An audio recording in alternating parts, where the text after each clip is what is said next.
Bismillahirrahmanirrahim. Assalamualaikum warahmatullahi wabarakatuh.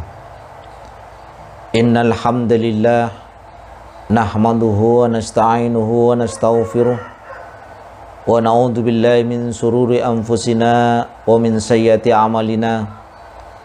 May yahdihillahu fala mudhillalah wa may yudlil fala hadiyalah.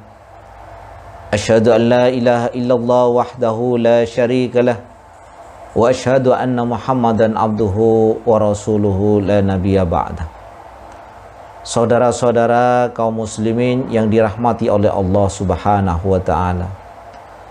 Kajian Embun Pagi kali ini akan membahas tentang bab fin nahyi anil bid'ah wa muhdatsatil umur. Larangan bid'ah dan perkara yang diada-adakan.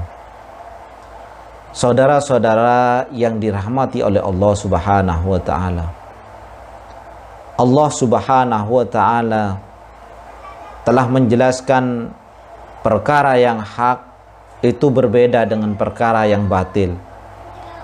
Perkara yang hak itu tidak akan pernah tercampur dengan perkara yang batil.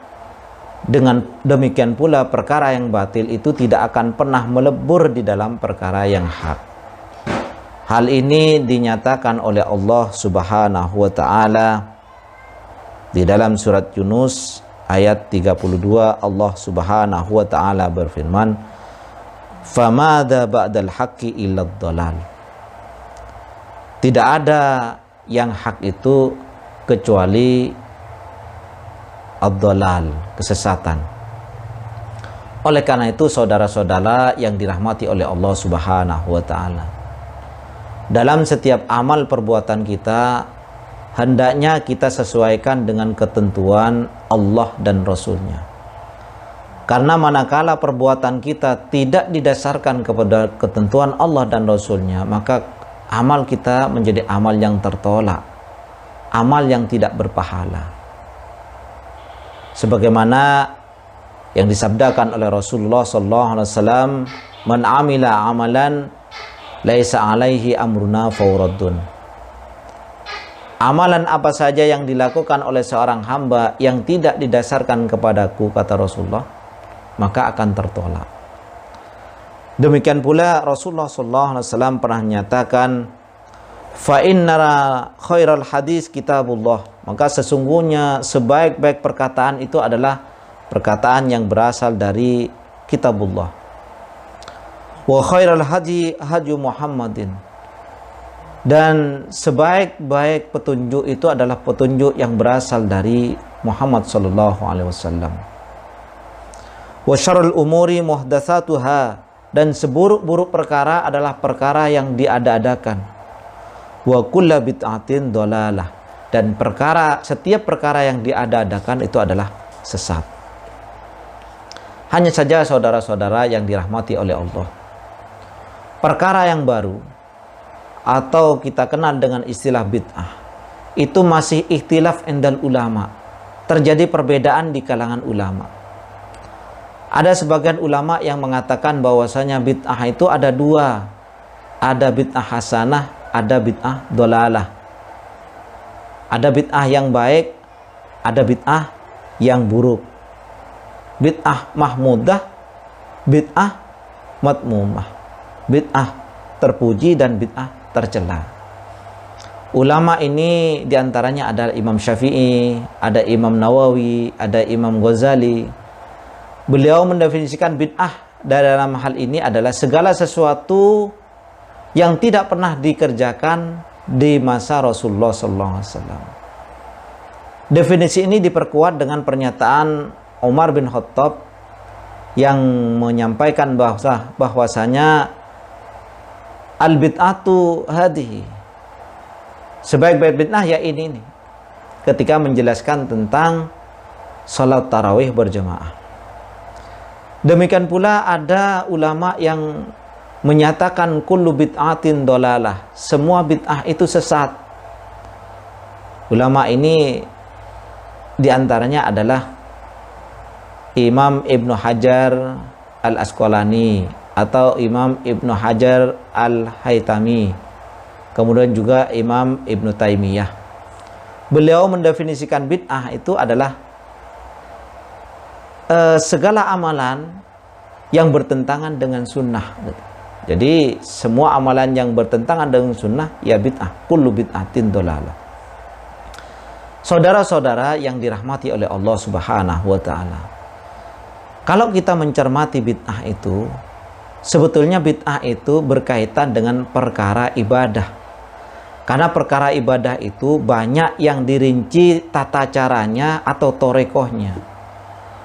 Terkait ibadah yang dirinci tata caranya atau torekohnya ini, yang itu mengikat dan membatalkan pelaksanaan ibadah itu manakala tidak diikuti, maka ketika kita melanggarnya itu adalah bid'ah. Sementara ibadah yang tidak ada tata caranya, maka ulama bisa berbeda pendapat. Contoh ibadah yang tidak ada tata caranya seperti jihad. Tata caranya antar ulama bisa berbeda pendapat. Hanya saja saudara-saudara yang dirahmati oleh Allah Subhanahu wa ta'ala, perbedaan bid'ah ini atau perkara bid'ah ini sampai sekarang tidak kunjung selesai.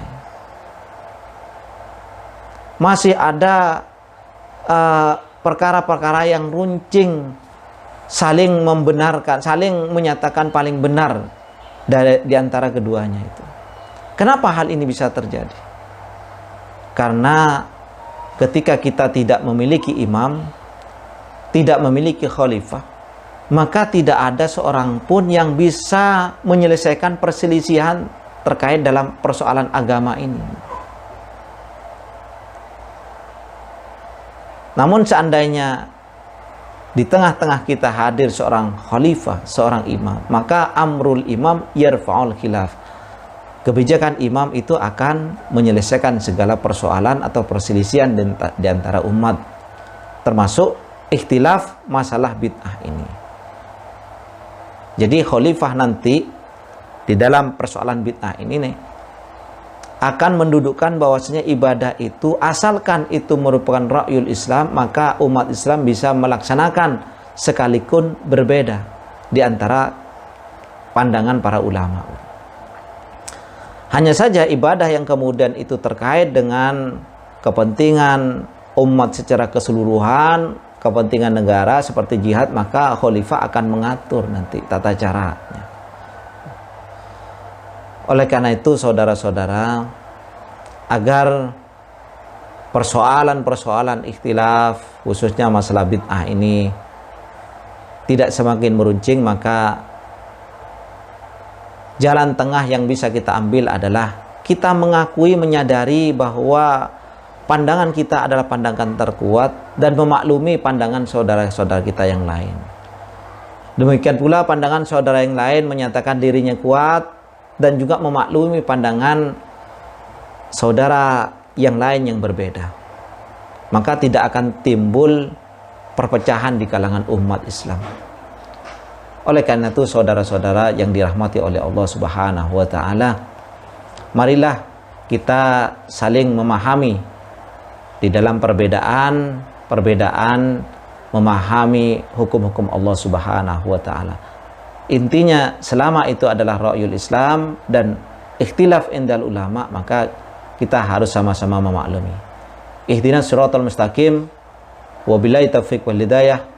Wassalamualaikum warahmatullahi wabarakatuh.